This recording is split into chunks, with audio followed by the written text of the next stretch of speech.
निष्कर्ष भारत के साथ और मैं हूं मनोज चतुर्वेदी। देखिए, वक्फ अमेंडमेंट बिल ने केंद्र सरकार ने पास कर दिया है और सबसे बड़ी बात है कि आज पूरे देश में रोजा चल रहा है और पूरे देश में इसके लिए मुस्लिम संगठनों के तमाम नेता बिहार से लेकर पश्चिम बंगाल, उत्तर प्रदेश, देश के तमाम राज्यों में आज धरना प्रदर्शन चल रहा है। बिहार में भी आज पटना के गर्दनी बाग में करीब 10,000 जो हैं लोग जुटे हैं, तमाम मुस्लिम नेता जुटे हैं। राजद ने अपनी पूरी ताकत उसमें झोंक दी है। तस्वीरें देख रहे हैं, ये राजद के तमाम नेता जो हैं गर्दनी बाग की तरफ बढ़ रहे हैं। जी हाँ, प्रशांत किशोर जो हैं वो भी देखिए तस्वीरें हम आपको दिखा रहे हैं। गर्दनी बाग में पहुंचे हैं प्रशांत किशोर। भीम आर्मी के चीफ चंद्रशेखर वो भी पहुंचे हैं गर्दनी बाग। और देखिए तमाम ये भीड़ जो है, ये भीड़ को हम आपको दिखा रहे हैं। इससे आप समझ सकते हैं कि शायद मुस्लिम समाज ये सरकार को बता देना चाहता है कि हम कितने आहत हैं आपके इस वक्फ बोर्ड के बिल को पास कर देने से। जी, और इसी पर जब पत्रकारों ने बात किया, इमारते सरिया के अमीर सैयद अहमद वली फैसल रहमानी वो क्या कह रहे हैं, पहले सुनवा दें आपको। वो इस चीज़ को देखेंगे कि इससे कितनी यूनिवर्सिटी तबाह होगी, कितने कॉलेजेस तबाह होंगे, कितने स्कूल तबाह होंगे, कितनी वाटर फाउंटेन्स तबाह होंगे, कितने हॉस्पिटल तबाह होंगे, कितनी क्लिनिक्स तबाह हो जाएंगी। वो इस चीज़ को देखेंगे और इस तबाह होने से इन चीज़ों को बचाएंगे। मुझे ऐसी उम्मीद है अपने हुकूमती यानी वो लोग जो हुकूमत में हैं उनसे। नहीं, देखिए वो लोग उन लोगों ने तो कैबिनेट में इस बिल को पास किया है ना, तो अब हम लोग इसीलिए हम लोग यहाँ जमा हैं कि हम लोग उनको बताएं कि मुसलमान कितने दुखे हुए हैं, उनका दिल कितना दुखा हुआ है, उन्हें कितनी परेशानी है, उन्हें कितनी तकलीफ है उनके इस कदम से।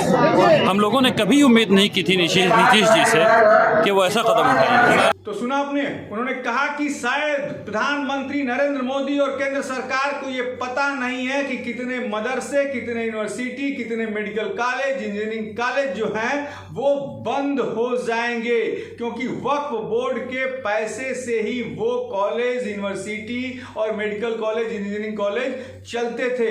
लेकिन वक्फ बोर्ड के कानून में, संशोधित कानून में जो नया कानून उसमें लाया गया है, उसमें सबसे बड़ी बात यही कही गई है, क्योंकि वक्फ बोर्ड कहता था कि जो भी जमीन को कहता था कि ये हमारी है, भले उसके पास उसके कागजात नहीं हो, वो जमीन उसकी हो जाती थी। और जिसकी जमीन को वो कहता था कि वो हमारी जमीन है, फिर वो व्यक्ति, पीड़ित व्यक्ति जो है किसी कोर्ट में भी नहीं जा सकता था।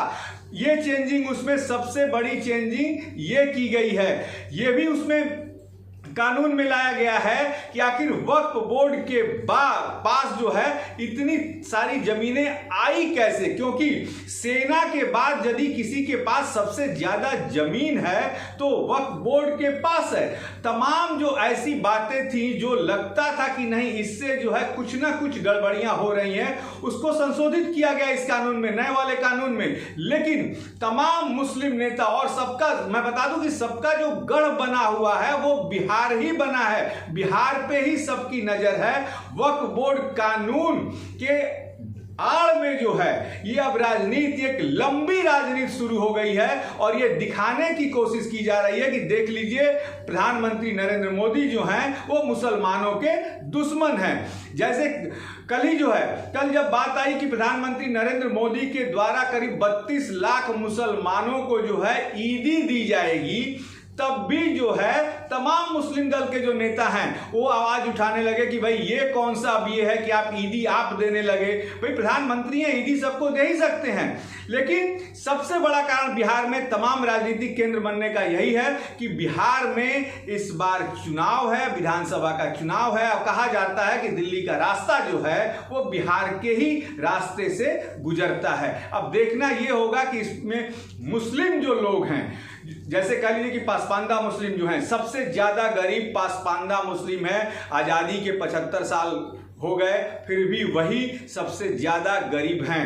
लेकिन ये नेता जो समझा रहे हैं मुस्लिम समाज के लोगों को, वो कितना समझते हैं ये भी वक्त बताएगा। आप बने रहिए हमारे साथ।